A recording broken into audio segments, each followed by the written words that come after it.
नमस्ते साथीहरु, तपाईलाई स्वागत छ मेरो YouTube च्यानलमा। म फेरि पनि उपस्थित भइसकेको छु नेपाली शेयर बजार सम्बन्धी र आईपीओ सम्बन्धी जानकारी लिएर। दोर्दीखोला जलविद्युत कम्पनीले असार 24 गतेदेखि 93,000 किता शेयर लिलामी मार्फत बिक्री गर्ने भएको छ।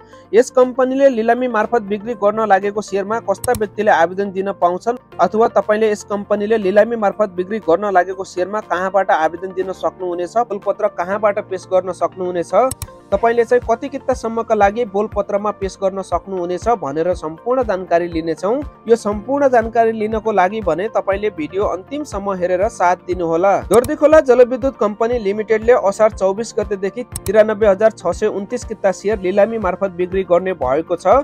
कम्पनीले सर्वसाधारण समूहको लकिनमा नरहेको यो शेयर लिलामी बिक्रीमा ल्याउन लागेको छ। यस दोर्दीखोला जलविद्युत कम्पनीले लिलामी मार्फत बिक्री गर्न लागेको 93,629 किता शेयरमा लगानीकर्ताले न्यूनतम 100 रुपैयाँलाई आधार मानेर प्रतिस्पर्धात्मक रूपमा बोलपत्र पेश गर्नुपर्नेछ। यस कम्पनीको शेयर खरिद गर्न इच्छुक जो कोही व्यक्ति, कम्पनी, संघ संस्थाहरूले यसमा असार 32 गतेसम्म गोप्य सिलबन्दी बोलपत्र आवेदन पेश गर्न सक्नेछन्। यस कम्पनीको शेयर बिक्री प्रबन्धकमा भने सानिमा क्यापिटल लिमिटेड रहेको छ भने आवेदन र फारम प्राप्त गर्ने र बुझाउने स्थानहरू यस प्रकारका रहेका छन्।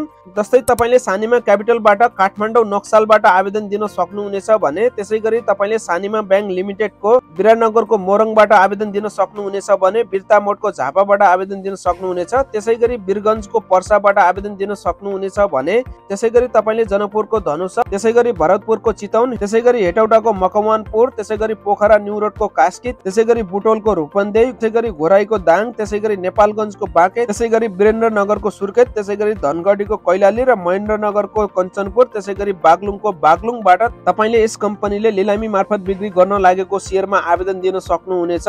तपाईले चाहिँ तोकिएको शाखा कार्यालयहरूबाट फारम प्राप्त गरी फारम भरि बुझाउन सक्नुहुनेछ। अब तपाईले दोर्दीखोला जलविद्युत कम्पनीले 93,629 किता शेयर लिलामी मार्फत बिक्री गर्न लागेको शेयरमा भने तपाईले प्रतिस्पर्धात्मक मूल्य राखेर बोलपत्र पेश गर्नुपर्ने हुन्छ।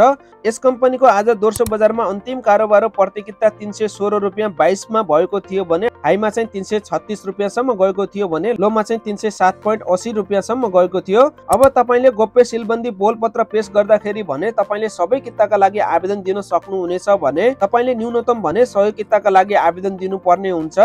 तपाईले गोप्य सिलबन्दी बोलपत्र पेश गर्दाखेरि तपाईले चाहिँ प्रतिस्पर्धात्मक मूल्य राखेर तपाईले गोप्य सिलबन्दी बोलपत्र पेश गर्नुभयो भने तपाईले चाहिँ यस कम्पनीले लिलामी मार्फत बिक्री गर्न लागेको शेयर पर्ने सम्भावना हुन्छ।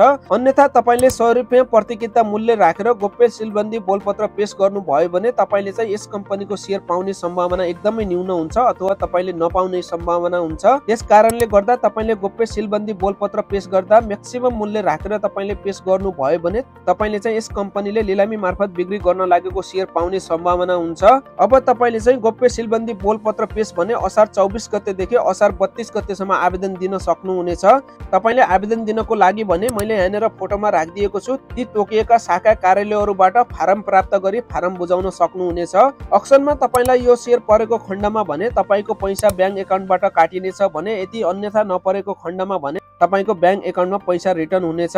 साथीहरु, तपाईले जानकारी पाइसक्नुभयो। दोर्दीखोला जलविद्युत कम्पनीले असार 24 गतेदेखि 93,000 किता शेयर लिलामी मार्फत बिक्री गर्न लागेको बारे। तपाईले चाहिँ यस कम्पनीले लिलामी मार्फत बिक्री गर्न लागेको शेयरमा तपाईले कहाँबाट आवेदन दिन सक्नुहुनेछ, न्यूनतम कति कितादेखि कति कितासम्मका लागि आवेदन दिन सक्नुहुनेछ, अथवा तपाईले गोप्य सिलबन्दी बोलपत्र पेश गर्दाखेरि म्याक्सिमम मूल्य राखेर यस कम्पनीले लिलामी मार्फत बिक्री गर्न लागेको शेयरमा आवेदन दिनुभयो भने तपाईलाई शेयर पर्ने सम्भावना हुन्छ भनेर सम्पूर्ण जानकारी पाइसक्नुभयो। साथीहरु, आजको लागि यति नै। म यस्तै शेयर बजार सम्बन्धी र आईपीओ सम्बन्धी जानकारी लिएर फेरि पनि उपस्थित हुने नै छु। तपाई पनि यस्तै नेपाली शेयर बजार सम्बन्धी र कुन कम्पनीको आईपीओ कहिले आउँछ, कुन कम्पनीको राइट शेयर कहिले आउँछ, कुन कम्पनीको आईपीओ को रिजल्ट कहिले आउँछ भनेर जानकारी लिन चाहनुहुन्छ भने तपाईले हाम्रो YouTube च्यानललाई सब्स्क्राइब गरेर हामीसँग जोडिन सक्नुहुनेछ भने, साथै तपाई हाम्रो फेसबुक पेजबाट हेर्दै हुनुहुन्छ भने तपाईले चाहिँ हाम्रो फेसबुक पेजलाई फलो गरेर पनि हामीसँग जोडिन सक्नुहुनेछ।